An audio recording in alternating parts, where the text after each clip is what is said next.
Hi welcome to UTV. BSc agriculture అంటే ఒక మంచి డిమాండ్ ఉన్నటువంటి కోర్స్ ఇది. కానీ ఇదే బీఎస్సీ అగ్రికల్చర్కి సంబంధించి ఐకార్ కాలేజెస్ అని నాన్ ఐకార్ కాలేజెస్ అని రెండు మాటలు కూడా మనకు వినపడుతూ ఉంటాయి.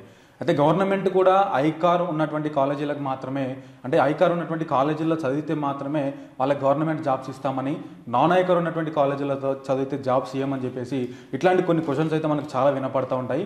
అసలు ఏంటి ఐకార్ ఏంటి, నాన్ ఐకార్ ఏంటి, మరి నాన్ ఐకార్ కాలేజీలో చదివినటువంటి పిల్లల భవిష్యత్తు ఏంటి, అంటే వాళ్ళతో గవర్నమెంట్ ఒక ఫుట్బాల్ ఆట ఆడుకుంటుంది అనేటువంటి ఇటువంటి సందేహాలన్నిటి కూడా మనతో మాట్లాడడానికి మన దేశం ఎడ్యుకేషనల్ సర్వీసెస్ నుండి రాజశేఖర్ రెడ్డి గారు మన ముందున్నారు. వారిని అడిగి ఇంకొంత డీటెయిల్గా ఈ బీఎస్సీ అగ్రికల్చర్కి సంబంధించి ఐకార్కి నాన్ ఐకార్కి సంబంధించి మనం డీటెయిల్గా తెలుసుకునేటువంటి ప్రయత్నం చేద్దాం. సార్ నమస్తే. నమస్తే అండి. ఎలా ఉన్నారు సార్? ఫైన్ అండి. రైట్, ఇప్పుడు స్టూడెంట్స్కి చాలా కన్ఫ్యూజన్ వచ్చేసింది సార్. ఇప్పుడు బీఎస్సీ అగ్రికల్చర్ చేయాలని చెప్పేసి చాలా మందికి డిమాండ్ కోర్స్ కూడా ఉన్నది. కానీ ఇదే బీఎస్సీ అగ్రికల్చర్లో ఇప్పుడు నేను చెప్పినట్లు నాన్ ఐకార్ అని, ఐకార్ అని, నాన్ ఐకార్లో చదివితే ఉద్యోగాలు రావని, ఐకార్లో చదివితేనే ఉద్యోగాలు వస్తాయని, అంటే ఏంటి సార్ ఈ కన్ఫ్యూజన్ ఏంటి అసలు, అంటే దీన్ని ఎట్లా చూడొచ్చు మనం ఈ ఐకార్ నాన్ ఐకార్ విధానాన్ని?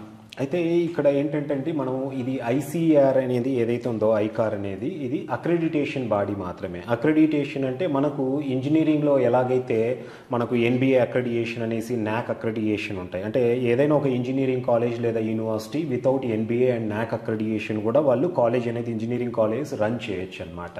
అక్రెడిటేషన్ అనేది ఆ యూనివర్సిటీలో లేదా కాలేజీలో అనేది ఎడ్యుకేషన్ క్వాలిటీ, అంటే యూనివర్సిటీలో ప్రొఫెసర్స్ ఏ విధంగా ఉన్నారు, వాళ్ళు ఫాలో అయ్యే కరికులం అవ్వచ్చు, ఇన్ఫ్రాస్ట్రక్చర్ అవ్వచ్చు, అక్కడ ఉన్న ప్లేస్మెంట్స్ అండ్ స్టూడెంట్స్ ఫీడ్బ్యాక్, ఇలాంటి పారామీటర్స్ కన్సిడర్ చేసి అక్రెడిటేషన్ అనేది ప్రొవైడ్ చేయడం జరుగుతుంది యూనివర్సిటీస్కి.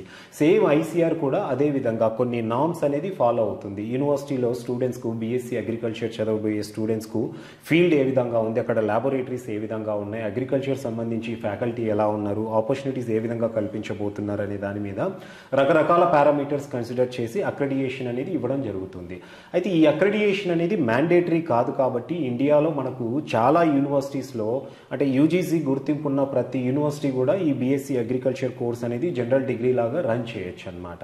అంటే దీంట్లో కూడా హానర్స్ ప్రోగ్రామ్ కూడా ఉంది. 4 years హానర్స్ ఆఫర్ చేసే ఇన్స్టిట్యూషన్స్ కూడా చాలా ఉన్నాయి. అవి కూడా అక్రెడిటేషన్ లేకుండా కూడా మనకు అక్రెడిటేషన్ ఉన్న ఇన్స్టిట్యూషన్స్ ఒక 2-3% ఉంటే కనుక ఆల్మోస్ట్ 96-97% ఇన్స్టిట్యూషన్స్ అనేది వితౌట్ అక్రెడిటేషన్ కూడా ఈ ప్రోగ్రామ్ ఆఫర్ చేస్తున్నాయి అనమాట.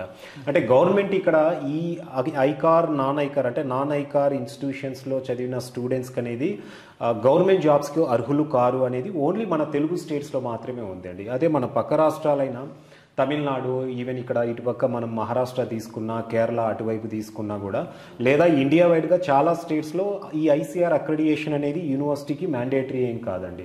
ఐకార్ అక్రెడిటేషన్ లేని యూనివర్సిటీలో చదివిన విద్యార్థులు కూడా గవర్నమెంట్ జాబ్స్కి అనేది అక్కడ ఎలిజిబుల్ అవుతారనమాట. పర్టికులర్గా మన తెలుగు స్టేట్స్లో మాత్రమే ఇక్కడ గవర్నమెంట్ జాబ్స్కు స్టూడెంట్ ఎలిజిబుల్ అవ్వాలి అంటే, గవర్నమెంట్ జాబ్ పొందాలి అంటే కంపల్సరీ ఐసీఆర్ అక్రెడిటేషన్ ఉన్న యూనివర్సిటీ నుండి పాస్ అవుట్ అయ్యి డిగ్రీ సంపాదించి ఉండాలన్నమాట. సో అలాంటి స్టూడెంట్స్కి మాత్రమే ఇక్కడ గవర్నమెంట్ జాబ్స్కి అనేది మన 2 తెలుగు రాష్ట్రాల్లో అలౌ చేస్తున్నారనమాట.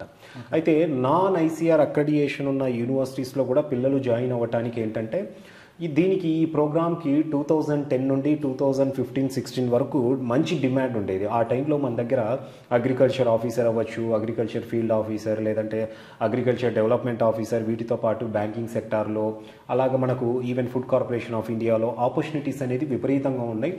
దాదాపు ఆ మధ్యలో చదివిన స్టూడెంట్స్, అంటే 2010 నుండి 15 మధ్యలో చదివిన స్టూడెంట్స్కు 70% స్టూడెంట్స్కు ఈజీగా గవర్నమెంట్ సెక్టార్లో జాబ్స్ అనేది దొరికాయి. దానివల్ల 70% అనేది ఈ రోజుల్లో దేంట్లో కూడా అంత గవర్నమెంట్ జాబ్స్ అనేది ఏ కోర్స్ చదివినా రావు. అలాంటిది బీఎస్సీ అగ్రికల్చర్ చదివిన స్టూడెంట్స్కు 70% స్టూడెంట్స్కు గవర్నమెంట్ జాబ్లు వస్తున్నాయంటే దానికి అన్ఎక్స్పెక్టెడ్గా ఆ డిమాండ్ అనేది అలా రైజ్ అయిందనమాట.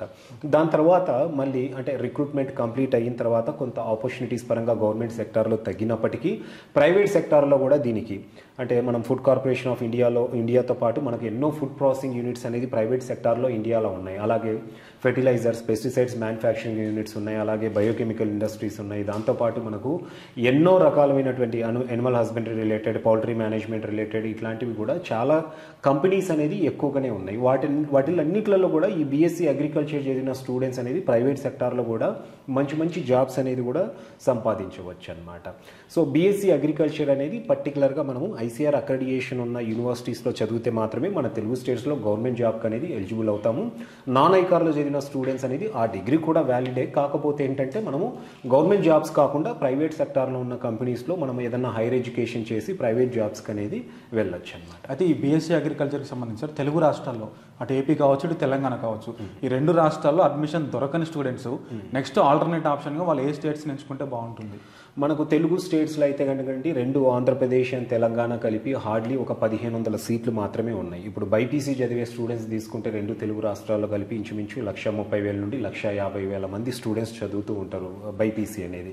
సో వాళ్ళందరూ ఫస్ట్ టార్గెట్ మెడిసిన్ అయితే సెకండ్ టార్గెట్ అనేది బీఎస్సీ అగ్రికల్చర్. ఒక విధంగా చెప్పాలంటే మెడిసిన్ కన్నా మనకు రెండు తెలుగు రాష్ట్రాల్లో కలిపి 8,000 నుండి 10,000 సీట్లు అనేది ఉంటే బీఎస్సీ అగ్రికల్చర్కు 1,500 సీట్లు ఉన్నాయంటే అంటే చాలా తక్కువ సీట్లు ఉన్నాయి కాబట్టి ఆటోమేటిక్గా దీనికి డిమాండ్ అనేది కూడా ఆ విధంగా ఉందన్నమాట. సో ఇక్కడ మన తెలుగు స్టేట్స్లో అడ్మిషన్లు దొరకని స్టూడెంట్స్ ఏం చేస్తున్నారంటే చాలా వరకు నార్త్ ఇండియాలో ఐసీఆర్ అక్రెడిటేషన్తో ఉన్న ప్రైవేట్ యూనివర్సిటీస్లో వాళ్ళు అక్కడ అడ్మిషన్స్ తీసుకొని అక్కడ చదువుతూ ఉన్నారు.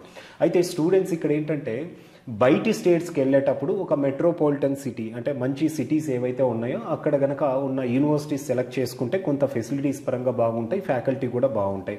జనరల్గానే అగ్రికల్చర్ యూనివర్సిటీస్ అంటే ఎక్కువగా కూడా ఇంటీరియర్ రీజియన్స్ లేదా రూరల్ ఏరియాస్లో ఉంటాయి. ఇప్పుడు పంజాబ్లో తీసుకున్నా కూడా ఉన్న 2-3 అగ్రికల్చరల్ యూనివర్సిటీస్ అనేది రూరల్ ఏరియాస్లోనే ఉన్నాయి. అలాగే రాజస్థాన్ వైపు తీసుకున్నా మనము మధ్యప్రదేశ్లో ఉన్న 2-3 యూనివర్సిటీలు తీసుకున్నా ఎక్కడ తీసుకున్నా కూడా అవి రూరల్ ఏరియాస్లో ఉన్నాయి. రూరల్ ఏరియాస్ అనగానే కొంత యూనివర్సిటీస్లో ఫెసిలిటీస్ అనేది తక్కువగా ఉంటాయి, ఫ్యాకల్టీ కూడా కొంచెం మనకు తక్కువగానే కనపడుతూ ఉంటారనమాట. మనము కొంచెం మంచి సిటీస్లో ఉన్న యూనివర్సిటీ సెలెక్ట్ చేసుకుంటే కనుక స్టూడెంట్కు అక్కడ ఇన్ఫ్రాస్ట్రక్చర్తో పాటు ఫెసిలిటీస్ అదేవిధంగా మంచి ఫ్యాకల్టీ అనేది ఉంటారనమాట.